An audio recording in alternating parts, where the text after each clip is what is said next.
నమస్తే news channel AMS AP news కి స్వాగతం సుస్వాగతం. హిందూపురం పార్లమెంటు సభ్యుల కార్యాలయంలో ఘనంగా ఐటీ మరియు విద్యాశాఖ మంత్రి నారా లోకేష్ జన్మదిన వేడుకలు. సత్యసాయి జిల్లా పెనుకొండ నందు హిందూపురం పార్లమెంటు సభ్యుల కార్యాలయంలో రాష్ట్ర ఐటీ మరియు విద్యాశాఖ మంత్రి నారా లోకేష్ 43వ పుట్టినరోజు సందర్భంగా కేక్ కట్ చేసి జన్మదిన శుభాకాంక్షలు తెలియజేసిన హిందూపురం పార్లమెంటు సభ్యులు బీకే పార్థసారథి మరియు సత్యసాయి జిల్లా అధ్యక్షులు ఎంఎస్ రాజు మరియు యువ నాయకుడు బీకే సాయి కళ్యాణ్ అనంతరం పార్లమెంటు సభ్యులు మాట్లాడుతూ తండ్రికి తగ్గ తనయుడు యువగల పాదయాత్ర చేసి తెలుగుదేశం పార్టీని అధికారంలోకి తీసుకురావడానికి కీలక పాత్ర పోషించిన యువ నాయకుడు నారా లోకేష్ ఇలాంటి పుట్టినరోజులు మరెన్నో జరుపుకోవాలని ఆ భగవంతుడు ఆయనకు ఆరోగ్యాలు ప్రసాదించాలని మనస్ఫూర్తిగా కోరుకుంటున్నానని తెలియజేశారు. మరియు ఈ కార్యక్రమంలో బీకే పార్థసారథి అల్లుడు శశిభూషణ్ పటేల్ మరియు ఉమ్మడి అనంతపురం జిల్లా గ్రంథాలయ సంస్థ చైర్మన్ వడ్డే వెంకట్ మరియు కూటమి నాయకులు తదితరులు పెద్ద ఎత్తున పాల్గొన్నారు. యువ నాయకుడు లోకేష్ బాబు గారి యొక్క బర్త్డే ఈరోజు 43వ బర్త్డే ఈరోజు రాష్ట్ర వ్యాప్తంగా దేశవ్యాప్తంగా జరుపుకోవడం జరుగుతుంది. ఈయనకి భగవంతుడు ఆయురారోగ్యం ఐశ్వర్యం ఇవ్వాలని, భవిష్యత్తులో ఇంకా అత్యున్నతమైనటువంటి పదవులు రావాలని, ఈ రాష్ట్రాన్ని పాలించాలని, అదేవిధంగా మనం చూస్తా ఉన్నాం రాజకీయాల్లోకి వచ్చిన తర్వాత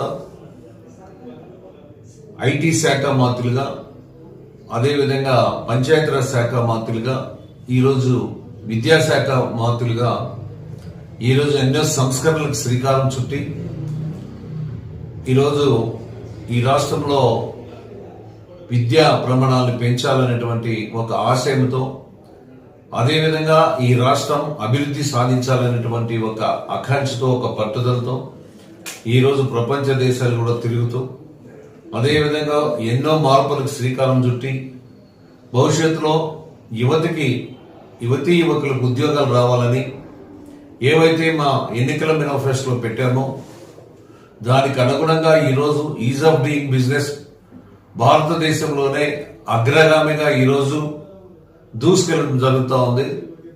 ఎన్నో పారిశ్రామిక సంస్థలు కూడా ఆంధ్రప్రదేశ్ వైపు ఈరోజు చూస్తున్నాయంటే దానికి కారకులు మా నాయకుడు ముఖ్యమంత్రి గారు చంద్రబాబు నాయుడు గారు అయితే, రెండవ వారు మా లోకేష్ బాబు గారి యొక్క పట్టుదలతో, కృషితో ఈరోజు పరిశ్రమలను కూడా తరలి రావడం జరుగుతుంది.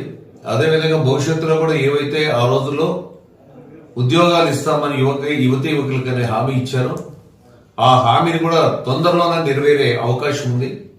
మనం చూస్తా ఉన్నాం ఈరోజు విశాఖపట్నం అయితేనేమి, నిన్న మొన్న చూస్తే పేపర్లో చూసినట్లయితే 90,000 కోట్లు పెట్టేదానికి కూడా ఇంకొక సంస్థ ముందుకు రావడం జరిగింది, రియల్ ఎస్టేట్ సంస్థ. ఆ విధంగా తీసుకున్నట్టయితే ఇప్పటికే దాదాపు 25-30 లక్షల కోట్ల పెట్టుబడులు ఈ రాష్ట్రానికి వచ్చేదానికి సర్వసన్నద్ధంగా పరిశ్రమలతో కూడా, పారిశ్రామికవేత్తలతో కూడా ఎంఓయూలు కూడా జరిగినాయి. కాబట్టి తప్పనిసరిగా ఈ రాష్ట్రం ముందుకు వెళ్లాలని, అదేవిధంగా ఈ రాష్ట్రాన్ని పాలించే శక్తి సామర్థ్యాలు లోకేష్ బాబు గారికి ఇవ్వాలని ఈ సందర్భంగా కోరుకుంటూ, ఆయనకి ఆయురారోగ్యం ఐశ్వర్యం ఇవ్వాలని, అత్యున్నతమైనటువంటి ఇంకా భవిష్యత్తులో అత్యున్నతమైనటువంటి ఒక స్థాయికి ఎదగాలని ఈ సందర్భంగా ఆ భగవంతుని కోరుకుంటూ సెలవు తీసుకుంటున్నాం. మా యువగలం రథసారథి శ్రీ నారా లోకేష్ గారికి జన్మదిన శుభాకాంక్షలు.